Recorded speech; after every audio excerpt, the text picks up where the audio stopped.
Okay, time na. So, kinsa mag-volunteer? Kinsa mag-volunteer? Maayo to una-una gyud, aron man na. Oh, sige daw, matapang atawang number 1. Oh. Meron kayo, Yel. Oh, Yel. Tayo.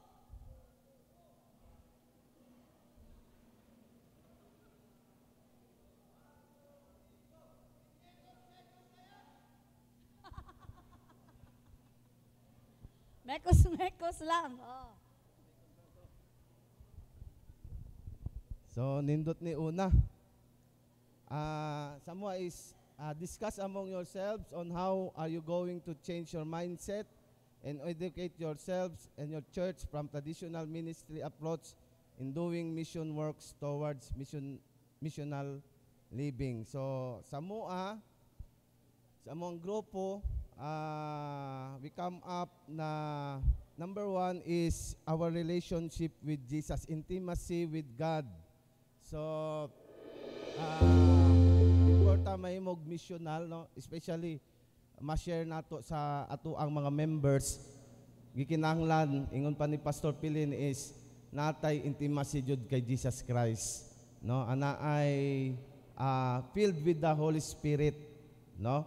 Kay lisod kayo mobuhat tag programa about mission, dili ta guided sa Ginoo. Second, ingon gyapon ni Pastor Pilin, study the Word of God, of course, no?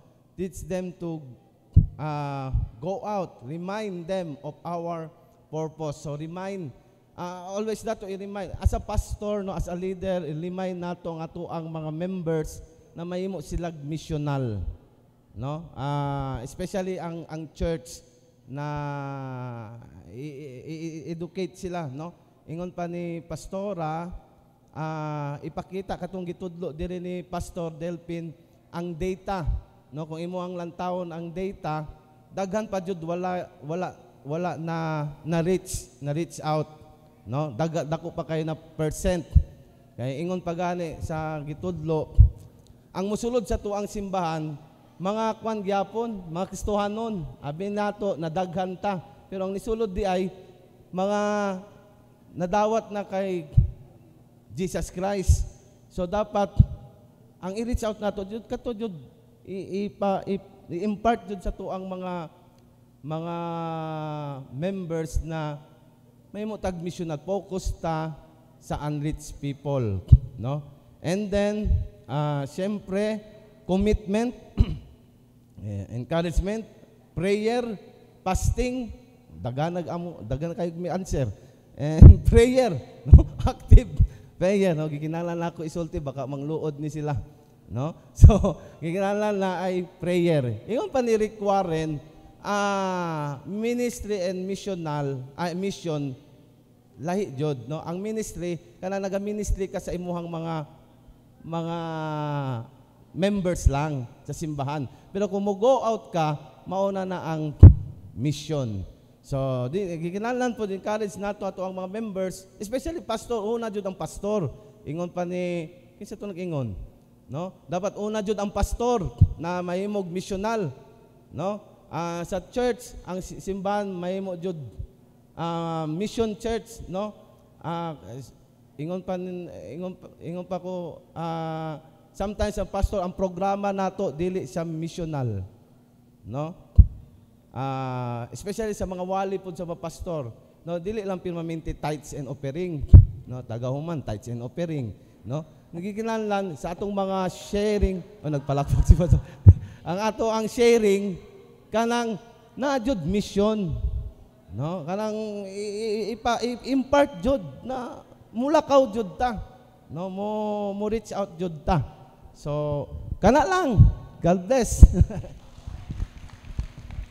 Tawa lang. Okay, next. Doon daw, doon. Shout na, syagit na.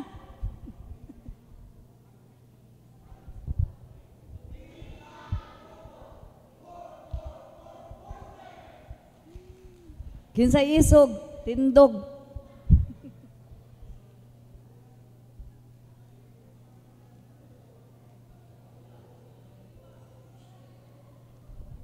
Hello, good morning, everyone. I will be discussing our group discussion from Group 4. Pointed a while ago by Reverend Delphil Corona, there are two important steps towards missional living. It is church education and church mobilization. So in our discussion a while ago, as a body of Christ, we must have a humble spirit and to seek God's wisdom at all times. We have to be open and have a teachable heart. So traditionally, before, we divide ourselves in the community. And during our discussion in the CHAMP, diba, one of the benchmark is social engagement. So we believe that Foursquare would mobilize this, would adapt the social engagement, and this is one way for us to reach out more people so that people will know Christ more. And it is also important that the church, and especially the ministers and the leaders, must be equipped. We equip ourselves so that we can feed the people with sound doctrine. And we believe everything will be possible if God is the center of the ministry. So therefore, as we influence others, we do not compromise when we adapt to changes, and we do not allow that others will influence us. As we are workers of the Lord, we must make sure that we are the one sharing, shedding light to the people here in the world. So as the generation evolves, we must not also stop to equip ourselves, to allow ourselves to be evolved as a worker in the vineyard of the Lord. Thank you and God bless. Mubo kaayo. Oo. Next. Okay, diri daw. So dapat daw, we must be an influencer. Okay, namo sagit-sagit. Okay, Bira.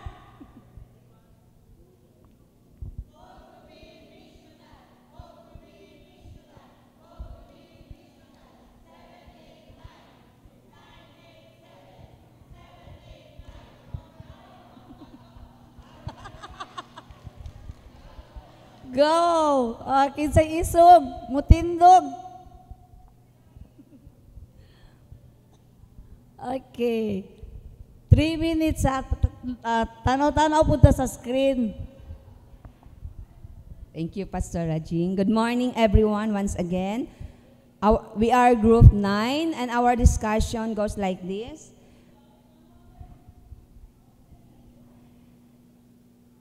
How to change ourselves, our church from traditional. First, as we discuss, ang mga traditional like katong na ay mga crusade, maotoy amo ang pamaagi sa una sa pag-crusade sa mga kabaranggayan, and then now muraog dili na kaayo siya effective kay makadungog pa lang sila og music, murag dili na sila mo adto dito sa kuan kay kana crusade na.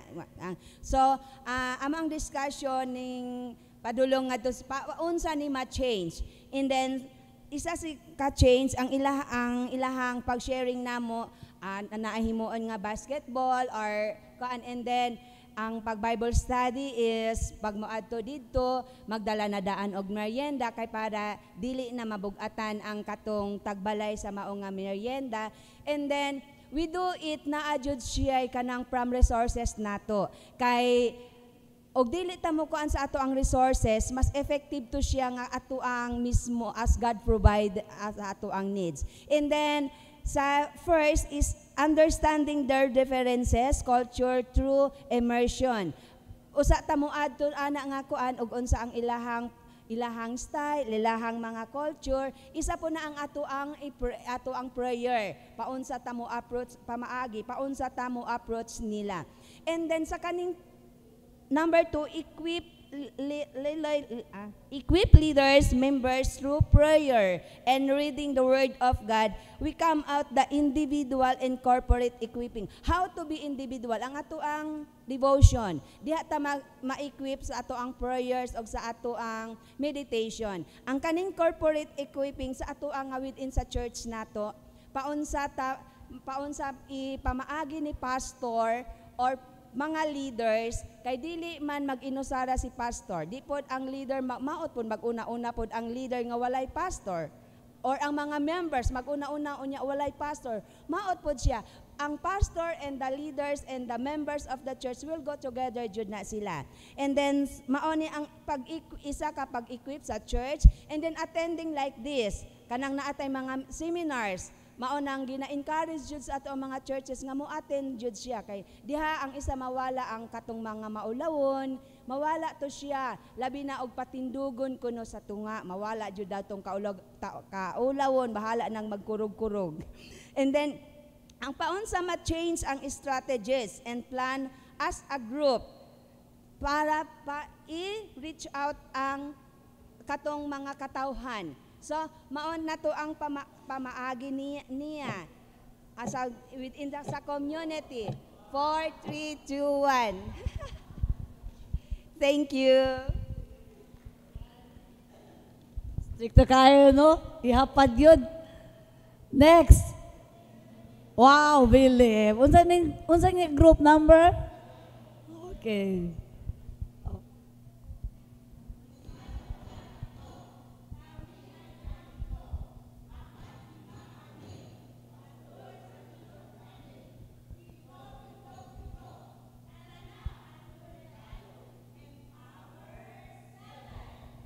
Hey! Kinsay isog. Kinsay isog. Walay kodigo, ha? Oh. Good morning to everyone. This is the output of the collective contributions na binigay ng Group 7 members. First of all, we were reminded that God called us for a particular purpose. God called us because He wants to use us. He saved us. He chose us because He wants to use us. And what His desire in our lives is that each and every one of us will become a missionary. Pwede tayong maging missionary in our own place, in our workplace, in our community. But what must motivate us to be mission-minded is the compassion, the love for the lost, just like what the Lord Jesus Christ has emphasized when He was here on this world. And also, dapat people will feel, even through us, ang gugma, love must emanate from God's people. And one member also suggested that a missionary must be well-equipped, prepared, ready siya para sa pag-adto niya sa mission field na siya proper strategy so that he can be effective in his missionary work. So, yun lang po. Thank you. Good morning once again.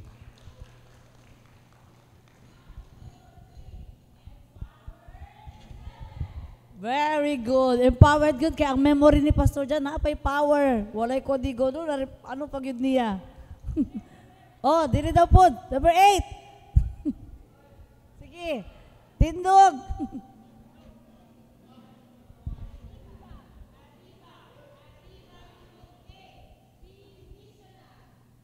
Jessie. Ay, ikaw magstorya? Sabi na ako si Pastor Jessie.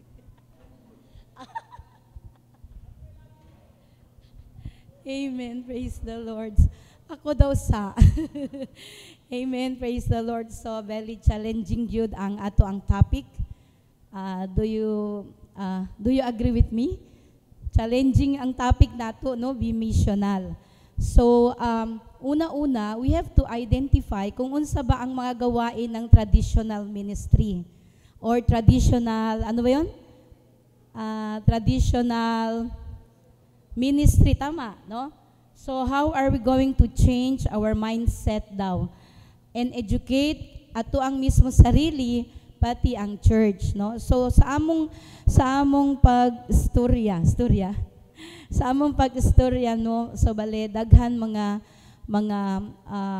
ano ba, contributions, ideas, no? So first, kinahanglan ang isa ka Kristiyano naman ta, no? And ingon sa ato ang lecture, we are all missionaries dapat, no? Okay. But unsa ba ang mission na ginahimo nato? So it is traditional or missional? Okay. So una-una, daghan na nagsulti, no, we have to be equipped, good.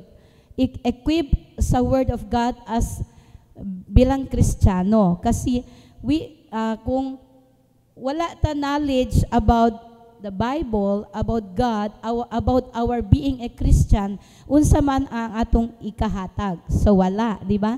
So tama, sabi ganiha sa group dito na para kinahanglan yun ta, mahimong equip tag yun. Unsa man na equip? Sangkap? Masangkap ta diha sa Ginoo ug unsaong pagkinabuhi. Kay unya kung ato ta sa gawas, no, baka imbes na maimpluwensyahan nato sila, kita pa hinuon madala nila, no? So sama sa example ni Pastor ganiha. So when we say traditional, we were talking about it, yung bang sa grupo lang nato, diya lang. That is good because discipleship is very important bago ta magawas. But then dili nato ato ang mindset na ay ayaw na ta maghalubilo sa ilaha kay kana sila, kay Satan na sila, kita kay Jesus man. Di ba? Naagid mentality ingon ana, no? As if we are kana ba nato ato ang mga sarili because we are Christians, ginabutang nato og bar kanang unsa ba to? Kanang parang ginagbutang ta og bar sa atoa kay kumuholi na gyud ta. Cover sila dili. So mao to ang ingon nato hindrances. Usa to sa mga hindrances para maabot nato sila, no? Wala na. So being missional is kinahanglan dili ta diri lang sa grupo lang nato. We have to go out and reach out those who are lost. Salamat sa mga timer nato. Okay, next. Kato daw dito. Sige. Ay, kawa ka mo ha. Sige. Wala pa dito sa...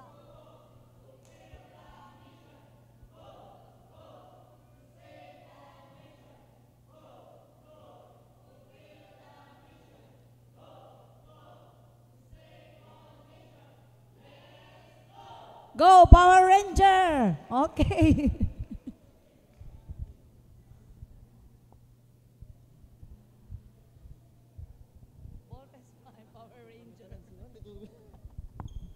Nanindog na gyud mi kay ganina pa mi garisen, di mami tawagon. Okay, good morning. Sa amo ang grupo, no, it's nice really to have conversation with them. Ang na-come up namo is really the church must have the mindset, a missional mindset, meaning having the mind of Christ and the desire of Christ, which is that no one should perish but everyone will come to repentance. And as a church, dapat na ato kita, meaning also if we have mindset of Christ, we are filled not only with knowledge, wisdom, but also with passion and compassion for the lost. And as a church, mauna ta naa, and we need to go back. We were talking about tradition. When we talk about traditional ministry, yes, naay kato like i-mention nila. But when we also talk about the very tradition of Christianity, which is gibuhat sa mga apostoles, sa disciple, and that is to win for the Lord, to win souls for the glory of Christ. Meaning, kung tradition lang yun as a Christian, we need to go back to our roots, dili ta maglingkod lang sa simbahan, walay 4 piece, mugawas gyud tanan. Dili lang si pastor, kay kung si pastor lang, dali might is well si pastor. So tanan jud as a church, katura amuha, good morning and God bless. Oh, magyel mo balik? Power Ranger. Okay. Next. Ang number 2 na, ganiya pa daw yun sila nag-ano. Oh, sige, Yel.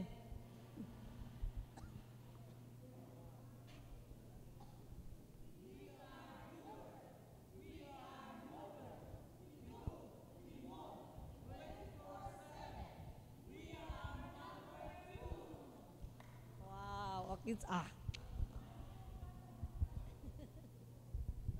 Praise the Lord. We are mover. So sa traditional ministry church approach, so Sunday service, yung mga hindi nakakapunta ng Sunday service, kung ipupunta po natin sa missional works, according sa ating president, meron daw sa tribal na ginagawang Monday, Tuesday, Wednesday. So sa missional works, we can bring the church or the gospel to respective homes. If they cannot worship on Sundays, pwede tayong mag-worship on Mondays, Tuesday, Wednesday, Thursdays, and Friday para to have a Foursquare church to every barangays. Amen? As quoted by our Foursquare president. And then second, sa prayer meetings, usually Tuesday and Fridays, so pwede natin itong gawing clustering prayer meetings para sa missional.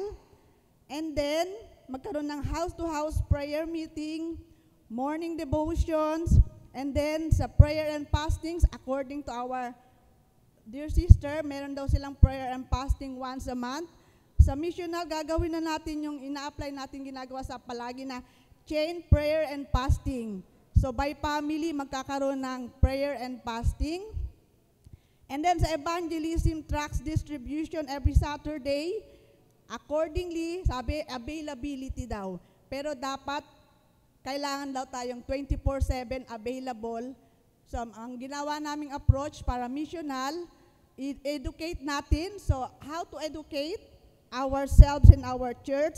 First, apply natin yung leadership training, empowerment of our church leaders, and then after empowering them, application na po, let them apply what they have learned during sa ating leadership training. So, kailangan po 24/7 ready po ang ating mga kapatiran. So, sa missional, hindi na po pwedeng 4-piece daw tayo na nakaupo lang palagi sa bangko. Paano ba yung 4-piece? So, kailangan we will all go para lahat po ay ma-reach out natin and dumating ng Panginoon. Dahil tayo daw nakaka-delay ng coming niya. Amen. Thank you and God bless us all. So, tanan yun doable, no?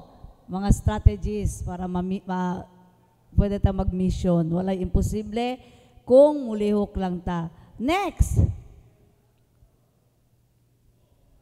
Wala naman? Asa naman ang uban? Kinsa pa wala? O, sige, dali.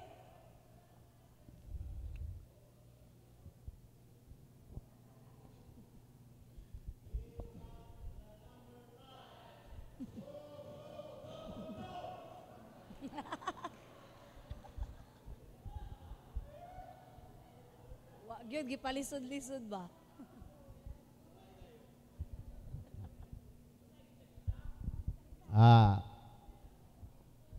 Good morning sa mga pastors, sa mga missionaries na diri. First of all, si Jesus Christ ang atong example. Before nigawa sa ministry, unsang gimo niya? Nag-fasting. Mga disipulo, before sila na imong effective, nagulat sila sa Espiritu Santo sa Ginoo nga mukunsad kanila. Nigawa sila pila ka kadawali, pila ka tao, maluwas 5,000. Mao lang natong imuon mga igsoon. Very simple. Diba? Kung wala mo ana, dili mo epektibo sa ministry mga igsoon. Mao lang na, daghang salamat. Sa una daw, no, kada wali, 5,000 maluwas. Karon 5,000 nga wali, usa lang maluwas. Dilo, no? Next. Nato diri nag-ano, raise hand. O kato, sige.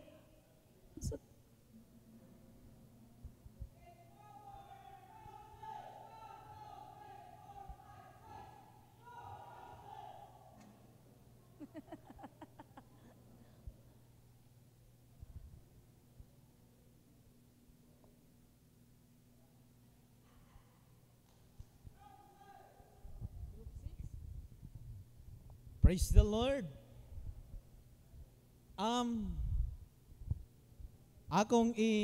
Nakita ko dito kasi ganina kanang i-change mindset. Ganina ingon ni pastor, mission has a church. I-change na ko. Church has a mission. So, ang mindset about mission, kasi ang mission sa out kasi sa pagparagawas. So and then dalo nato sila sa sulod. Pag dalo nato sila sa sulod, ang uban magawas.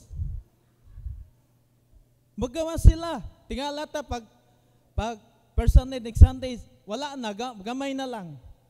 So ang mission nato sa gawas is makita nila ang ang sa tawagan niyo kinaiya kasi mayo kay ta sa kinaiya para sa gawas. And then abot po sa sulod unsa ang atong kinaiya dito mo po diri kasi na mas mayo tong ang kinaiya na dito dalon diri kasi i-care nato sila kasi mo man ang purpose sa mission. Ang purpose sa mission is dalon sa sulod then maluwas sila. Mo na nga care nato and then unity, makita kasi nila sa mission. Kanang na-unity, ang mga disciples sa una, makita sa mga tao nga nag-unite sila.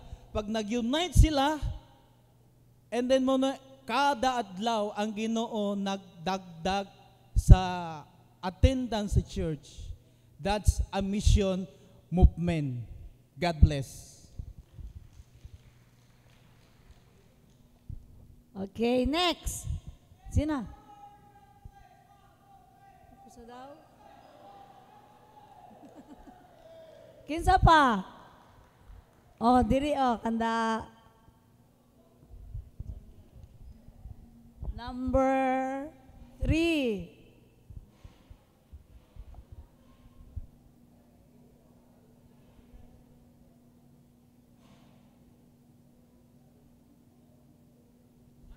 Oh, special number dyan sila. Kanta mo? Ah.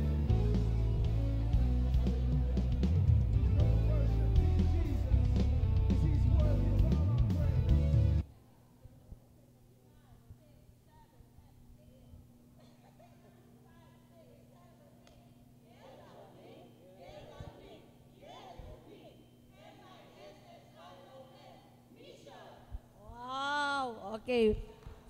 Champion. Kinsa man? Hello, good morning. Okay, no, so ang question is, how would you change imong mindset and your church paon sa ma-transform or ma-shift ang ato ang move from traditional ministry approach into missional living? So first, sa among discussion, ang isa nag-suggest na to draw closely to Jesus. Kay if we draw closer to Jesus, we discover His heart and we ma-discover nato nga ang His heart is for the people nga ma-save jud. So kung magnatay intimate nga relationship kay Jesus, we get to know His intentions, His purpose sa iyahang sa world. So ato pong ma-internalize sa atong lives nga ay we also need to do missions kay na sabta nato unsa jud ang heart of Jesus. Next, to educate our church and kita na di ta mahadlok to do mission works. So nato yung mga tips kaganina no to establish relationship adapt sa ilahang culture, we have to go down to their level, pero not to a point nga mag-compromise ta sa atong Christian life. Okay? And isa sad nag-suggest na ay open na kayo ang pagdo sa mission like social media, sa mga trends karon. Again, with the tip lang not to be conformed to this world. And to cultivate people to do. So, ang tao nga mudo na siya if nakabalo siya unsay iyang buhaton. So para makabalo ang atong church members or kita unsay buhaton is to cultivate within us or within them unsa unday ang pag-actual do sa mission. Kay at the end of the day, we fully believe sa group 3 nga salvation is too good not to be shared. Kato lang.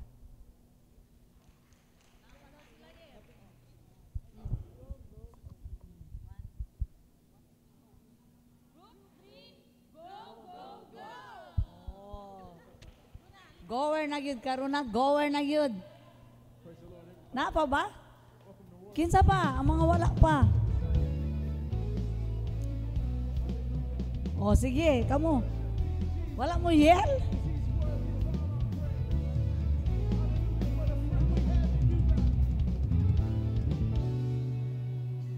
Dugang daw. Nasabtan gamay ba?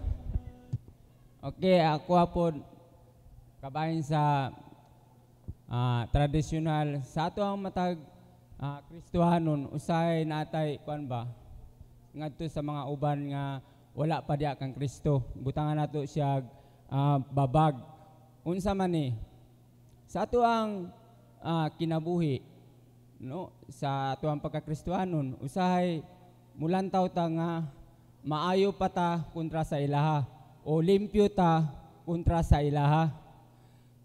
No, sa missional, si Pablo nag-ingon siya nga sa iyang ministry, no, mabasa nato diya sa Corinthians nga nagpaanod-anod siya haron lang ang mga tao madala diha sa tiilan sa Ginoo. Unsaon man nato pagdakop sa iho, kun dili ta mulangoy sa gilanguyan sa iho. Kisay mo dakop ana, kung dili ta mulangoy sa gilanguyan sa iho.